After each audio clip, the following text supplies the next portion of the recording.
Hello, Bellevue Heights Church, BHC today. Our oldest child recently turned 10 years old, and he grew 3 inches this past year physically, but he also grew in wisdom. And it's encouraging to see growth with you as well. And although we are no longer getting taller, we continue to grow spiritually. Hopefully, as we mature in our relationship with Jesus, we are accustomed to having our progress measured in many ways. We are given tests in schools, we get evaluations at work, we get physical exams done by our doctors, yet we may never measure our spiritual or our social growth.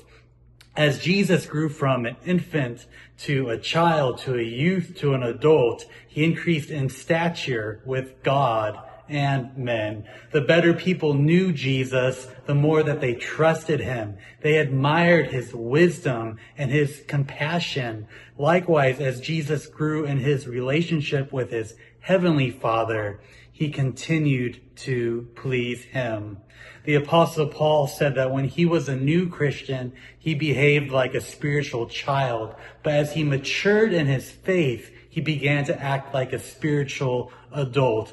Now, there is nothing wrong with acting like a baby when you are an infant, but it is the obligation of every believer to strive for maturity.